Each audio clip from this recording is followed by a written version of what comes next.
Hello everyone and welcome back to my channel. Today's video is going to be my April reading wrap up.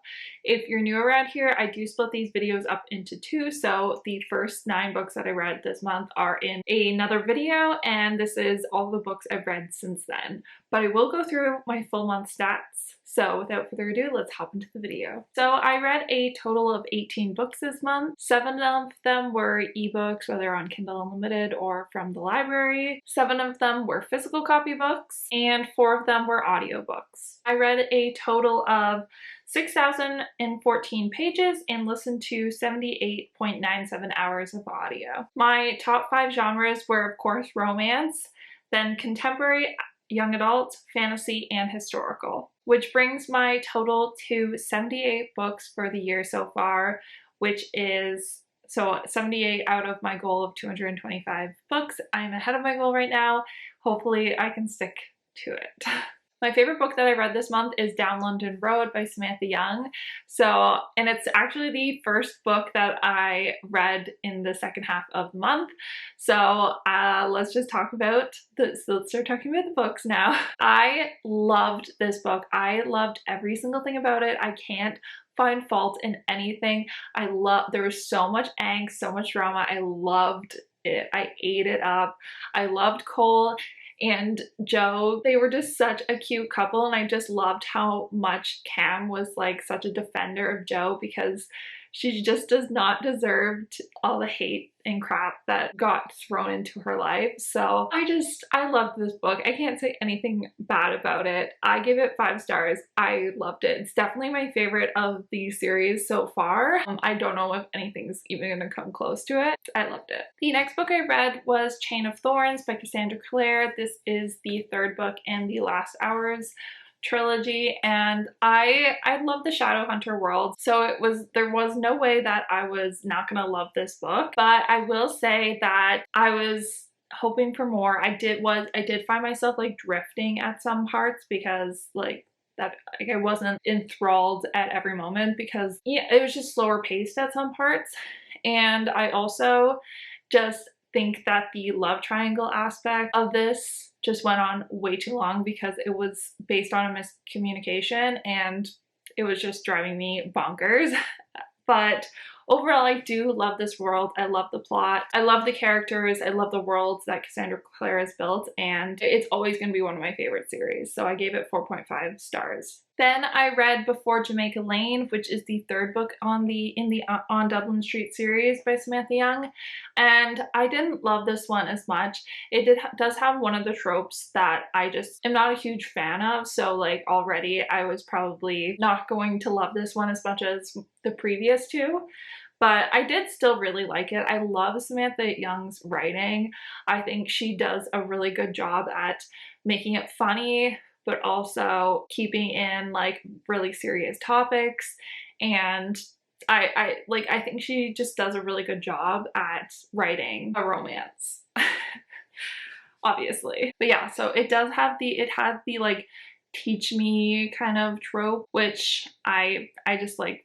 It's just not one of my favorite tropes. So but I did really like the characters. I'm gonna be reading Samantha Young's entire Blacklist, because even tropes that I don't really like that much, I love the way she's done it. So I gave this one 4.25 stars. Then I read Spiritbound by Rochelle Mead, which is the 5th book in the Vampire Academy series. I love this world that she's built, and it's like always gonna have a special place in my heart, because it's part of a series that I read when I was in middle school, and I'm doing sort of a reread because I haven't read them in years and years. I really liked this.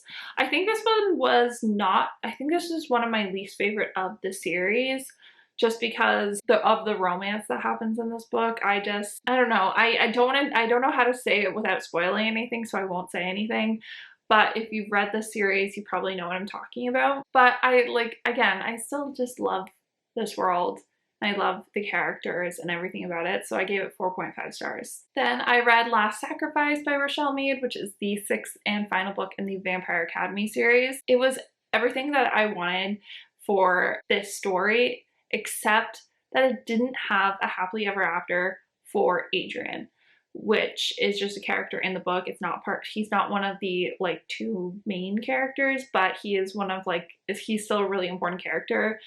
And for some reason, when I remember reading this, I remember him having there being a lot more of a conclusion to his story, but I think it comes in the Bloodlines series. So I definitely need to pick that up soon, because honestly, Rose did Adrian really dirty in this book, and he did nothing to deserve it, and he deserves a happily ever after. So I need to read that to get that for him. So but I still love this book. I love this series. I gave it 4.75 stars, just because the ending wasn't as satisfying as I remember it being. The next book that I read was The Scoundrel's Honor by Christy Caldwell. This is the second book in the Sinful Bride series, and this book was okay. It's got the things that I just don't like about historical romances in it, and that's, I think, what really dragged it down for me. I hate when it's like the innocent female protagonist and the like really broody male protagonist, and she like fixes him. I just don't like that kind of trope. So I didn't really care for the romance between them. So everything was just okay to me. I didn't love it. I didn't hate it. So I gave it 3 stars. It was just okay. I'm hoping the next book in the series is better, because I did really like the first book. The next book that I read was actually an art copy of Timeborn by Sarah Samuels, and I just want to say thank you to Forever and Always PR for sending it to me. It started by 2 booktuber romance girls, Jessica from Peace Love Books and Tori from A Novel Life, and I just wanted to say thank you, and you should go check out their stuff, because they started a PR company. They're for audiobook arcs, which I love, because honestly, I don't usually accept arcs because I just don't know what I'm going to pick up, but audiobook arcs I can do way easier. So I think going forward, those are the kind of arcs I will be picking up and talking to you guys about. But this is a debut fantasy novel that's enemies to lovers, and it's a great enemies to lovers, I will say that. It's also got time travel in it and a secret identity. So it has a lot of really good tropes that I was looking for in a fantasy romance.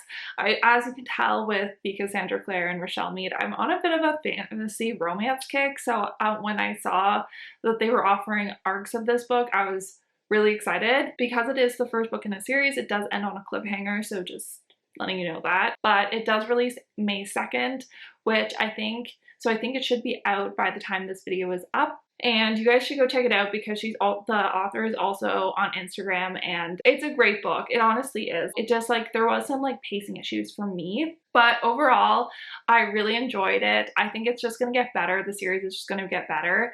The romance and spice in this is very well done. And I really enjoyed it. I also just want to say that I finished this audiobook in a day, because it is action packed. Could not put it down. It's like nonstop action packed, and you're like, either you're trying to figure out what's going on because of the time travel element, you're trying to figure it out along with the characters, and then there's just like the romance, and there's so much action because it goes back to ancient Rome, which is a really cool time period in my opinion. So I don't know, I won't ramble on for too much longer, but I gave it 4 stars. I really liked it, especially for a debut novel. It was really well done. I also definitely recommend the audiobook, because the narrators did a great job. Then I read Fall from India Place, which is the 4th book in the On Dublin Street series by Samantha Young, and I think this is my least favorite of the series, just because female main character kind of bugged me. I did really like her, but she was just so wishy-washy in her, and I just like couldn't get on board with why she was just being so wishy-washy with the male main character. It was driving me nuts, honestly. She was sending him so many mixed signals. This couple are messy, which I actually usually love a messy couple, but they were debatably even too messy for me, which is saying something. So I gave it 3.75 stars. I still did really like it. I liked Samantha Young's writing, but man, this couple there was a lot going on. And last but not least, I read The Bodyguard by Catherine Center. This book is worth every single ounce of hype it gets. I absolutely adored it. This is probably like my second favorite of the month because I again can't find anything wrong with it. I can't say anything wrong about it. The romance, the writing is just so beautiful. There were so many times that I wanted to highlight a book, and I'm not really an annotator, but there were so many times that I wanted to pick up a pen and annotate it.